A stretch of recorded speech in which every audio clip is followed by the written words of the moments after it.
চারদিকের উৎসব দেখে তো মনে হচ্ছে আজকে যেন ঈদের দিন। এটা যে কোনো নির্বাচন সেটা কিন্তু বোঝার কোনো অপশন নেই। সবার ঘরে ঘরে এতটা উৎসব মুখর, মনে হচ্ছে যেন আজকে চাঁদ রাত লেগে গেছে, কালকে সকালেই ঈদ হবে, এমন একটা হচ্ছে অবস্থায় চারিদিকের। আর এই তো সকাল সকাল উঠে তাই আমিও চলে আসলাম ভালো মন্দ কিছু রান্না করার জন্য।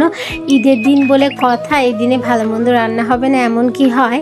আর এই তো সকাল সকাল আমি আমার রুমটাকে গুছিয়ে নিচ্ছিলাম, আর ক্যামেরা দেখলে আমার পাখিটা তো এইভাবে দৌড়ে পালায়, জাস্ট এইটুকুই। আর এই তো আপনাদের ভাইয়া এদিকে রেডি হয়ে গেছে, সে হচ্ছে ভোট দিতে যাবে।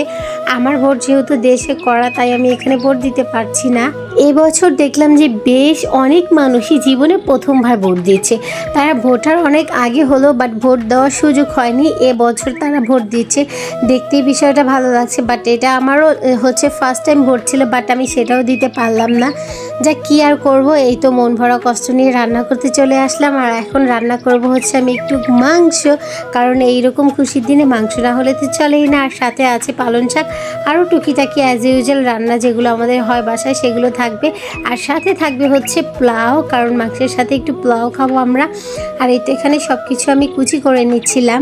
আর এখন হচ্ছে আমি শুকনা তাওয়াতে প্রথমেই হচ্ছে কিছুটা মশলা গুঁড়ি করে ভেজে নিব, যে মশলাগুলো হচ্ছে আমি একদম রান্না শেষ পর্যায়ে দিয়ে দিব।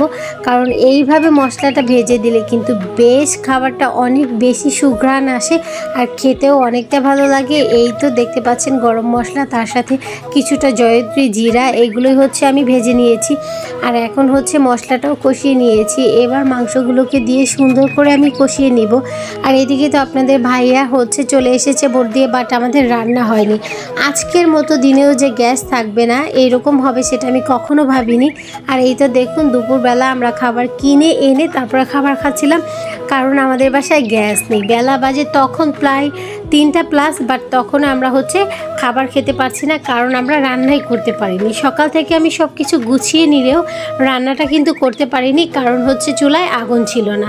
আর এই তো তাই হচ্ছে বাধ্য হয়ে আবার আমাদের 700 টাকা দিয়ে খাবার কিনে এনে খেতে হলো, কিছু করার নেই। আর এই তো জাস্ট বিকেলবেলা একটু গ্যাস এসেছে, আর তখনই আমি এই তো রান্নাটা করে নিচ্ছিলাম। দেখতে দেখতে এই তো আমার রান্না কিন্তু অলমোস্ট ডান হয়ে গেছে।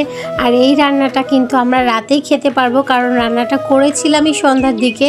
আর এই তো এখন হচ্ছে আমি পোলাও চালটা সুন্দর করে দিয়ে দিচ্ছিলাম, কারণ মাংসটা তো ওইদিকে অলমোস্ট হয়ে এসেছে। আর এখন পোলাওটা রান্না করলেই বেশ রান্না কমপ্লিট হয়ে যাবে।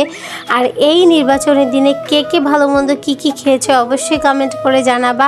আর এই তো আমার রান্না দেখো কমপ্লিট, একটু সুন্দর করে পরিবেশন করছিলাম, কারণ এত কষ্ট করে রান্না করলাম, এখন একটু পরিবেশন না করলে হবে। আর এই তো সুন্দর করে পরিবেশন